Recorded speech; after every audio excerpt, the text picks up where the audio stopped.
వందే మాత్రం. నేను మీ journalist Navatha. Welcome to our voice. Jagtial జిల్లా బీర్పూర్ మండలం కుందనకుంట గ్రామంలో గ్రామ పెద్దలు ఏదుల రాజేశం కుటుంబాన్ని కుల బహిష్కరణ కావించారని, ఏదుల రాజేశం అనే వ్యక్తి మృతి చెందగా అతని పాడె మోయకూడదని గ్రామ సర్పంచ్ కుల పెద్దలు ఆజ్ఞాపించారని ఇటీవల ఓ కథనం సోషల్ మీడియాలో వ్యాప్తి చెందడంతో కలకలం రేగింది. అతని మృతదేహాన్ని ముట్టుకునేందుకు ఎవరు ముందుకు రాకపోవడంతో భార్య, అక్కలు, సొంత కుటుంబ సభ్యులు కలిసి పాడమోయాల్సి వచ్చింది అంటూ సోషల్ మీడియాలో విస్తృతంగా ప్రచారం చేశారు. ఈ సంఘటన విషయమై నిజానిజాలు తెలుసుకోవడానికి జగిత్యాల జిల్లా సామాజిక సమరసత వేదిక ప్రతినిధులు ఆ గ్రామాన్ని సందర్శించి వాస్తవాలను సేకరించగా అదంతా అభూత కల్పన అని స్పష్టమైంది.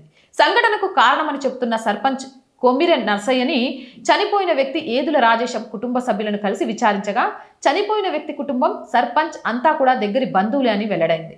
చనిపోయిన వ్యక్తి ఏదుల రాజేశంకు మామ వరుస అయ్యే కొమ్మిరి పోచయ్య.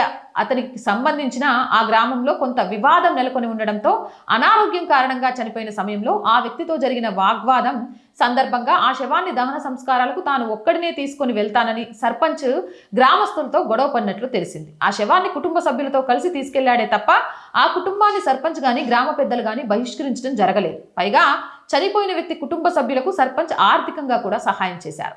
జరిగిన ఈ సంఘటనను గతంలో రిపోర్టర్గా పనిచేసి ప్రస్తుతం ఉపాధి నిమిత్తం విదేశాల్లో ఉన్న ఆ గ్రామానికి సంబంధించిన వ్యక్తి ఏదుల శంకర్ భార్య అతనికి తెలుపగా అతడు దాన్ని తప్పుగా ప్రచారం చేయగా ఆ వీడియో వైరల్ కావడంతో జరిగిందని వెల్లడైంది. ఈ విషయానికి సంబంధించి అధికారులు కూడా గ్రామాన్ని సందర్శించి విచారణ చేశారు. తప్పుడు ప్రచారం చేసిన వ్యక్తిపై చర్యలు తీసుకుంటామని కూడా తెలియజేస్తున్నట్లు సర్పంచ్, చనిపోయిన వ్యక్తి కుటుంబ సభ్యులు స్పష్టం చేశారు. అర్థమైందా? హిందువుల మధ్య కులచిచ్చు పెడుతూ విడగొట్టి పాలిస్తూ పబ్బం గడుపుకోవాలనుకునేటోళ్ళు మస్తు మంది ఉన్నారు. కాబట్టి సోషల్ మీడియాలో ఏదైనా కుల వివక్ష అని రాగానే రెచ్చిపోయి పోస్టులు దాన్ని ఫార్వర్డ్ చేయడం మానేయండి. నిజానిజాలు బయటికి వచ్చిన తర్వాత మాత్రమే దాని గురించి మాట్లాడండి. తస్మత్ జాగ్రత్త. హిందువుల మీద జరుగుతున్న మరో కుట్ర ఇది. మరి మీరేమంటారు? మీ అభిప్రాయం ఏంటి? కామెంట్ సెక్షన్లో పెట్టండి. మోర్ వీడియోస్ కోసం ఛానల్ వెంటనే సబ్స్క్రైబ్ చేయండి. నేను రోజు చెప్తుంది అండి, our group of channel, our voice, our political, our Sanskriti, మూడు కూడా మన ఛానల్సే. So please subscribe our channels. Content బాగుంది అనిపిస్తే లైక్ చేయండి, షేర్ చేయండి. అండ్ ఆర్థికంగా మీరు చేసే ₹1 సాయం కూడా ఈరోజు ఆర్ వాయిస్కి చాలా చాలా అవసరం. ఆర్థికంగా మీ సపోర్ట్ కోసం ఎదురు చూస్తూ ఉంటాం. ఆర్థికంగా సపోర్ట్ చేయాలంటే సబ్స్క్రిప్షన్ పక్కనే జాయిన్ అనే బటన్ ఉంది. 1 to 5 లెవెల్స్ ఉన్నాయి. ఏదో ఒక లెవెల్లో సపోర్ట్ చేయండి.